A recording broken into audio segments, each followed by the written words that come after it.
Good morning, and thank you for joining us. Obviously, I am Charlie, the Elder Millennial Realtor, and this is my podcast, Movers and Shakers. Today, we have a very special episode. I am joined by a special guest, um, Graeme, who is the Communications and Development and Communications Development and Director. Communications Director. I'm terrible at that. For Gillian's Place. So we're going to talk about a few issues. Warning up front, some of it could be triggering, so we want to let you know that ahead of time.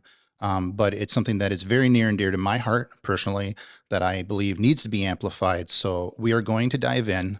Thank you for joining us.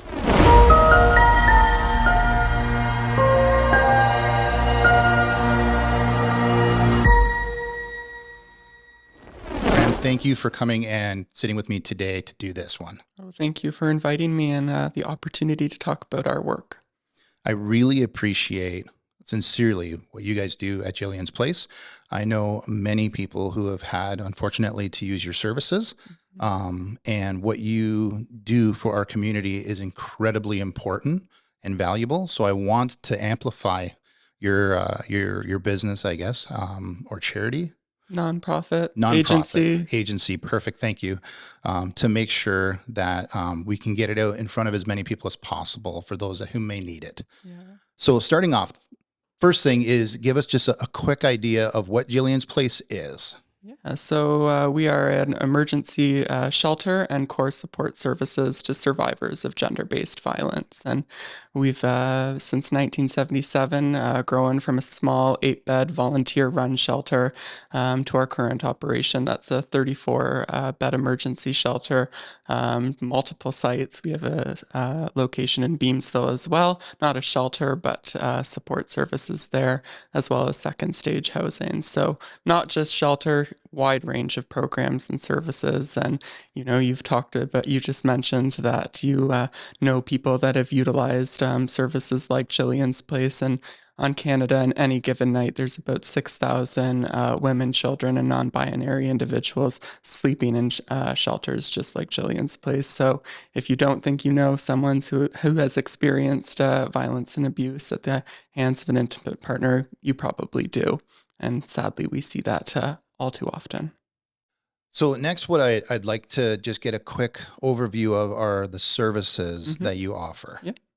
Perfect. So beyond, our 34-bed emergency shelter, we do have a 24/7 crisis support line. So survivors or those who care about them can call and text 24/7 confidentially and get advice on their situation.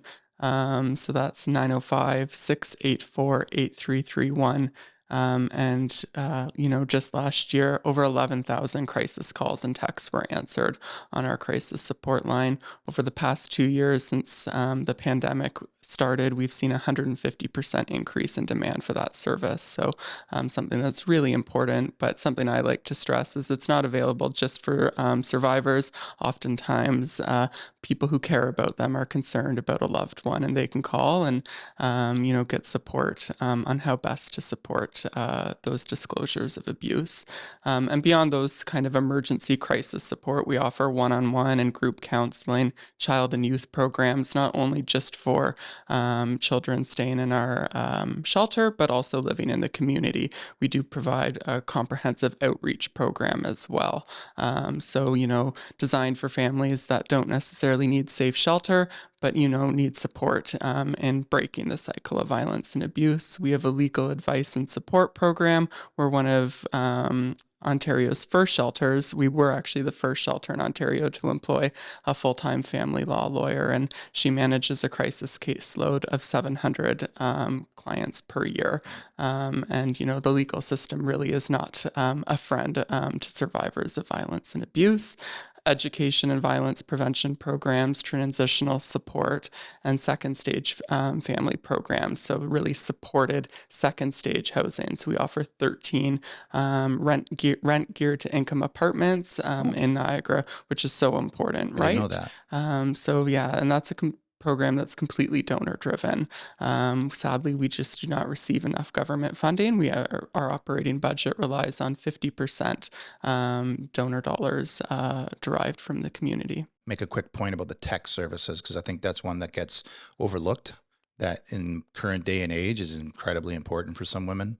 Absolutely. In my industry, I have a lot of female realtors that have spoken. I've had a lot of realtors when we've just talking in general and they find out I'm doing this podcast, this episode, that they open up. Mhm. And one of the common threads is the tech services that you provide are helping them immensely to understand how to protect themselves on social media, because we have to use it as part of our business. Mhm. So the advice, but also beyond just the advice, the assistance. Yeah. So Yeah, so cyber misogyny, sadly, is something that transcends all sectors.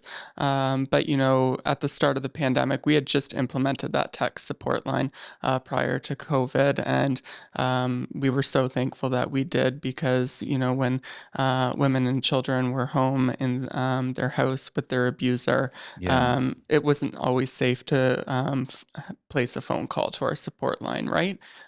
So we saw a huge increase in tech support right from the beginning of COVID. In March 2020, we saw an 1,000% increase compared to the year prior. So we know it's really important, and we're always there to support in any way we can. it's such a vital service these days. Absolutely. So now something that I really want to amplify is a program called Walk a Mile in Her Shoes. If you could explain that a little bit to us and how it is implemented with what you do. Yeah, so Walk a Mile in Her Shoes is our largest fundraising event at Gillian's place. This year is its 17th year. Its goal is 120,000, but beyond just those raising vital funds for Gillian's place, it's a really big awareness event for us, right? It's Really, multinational. absolutely, and it's taking an issue that was once behind closed doors and really bringing it front and center. And it's changed a lot, especially the last 2 years. Throughout the pandemic, we've encouraged everyone to walk, but this year we're really excited to be back at the Penn Center, a men's march to end violence against women.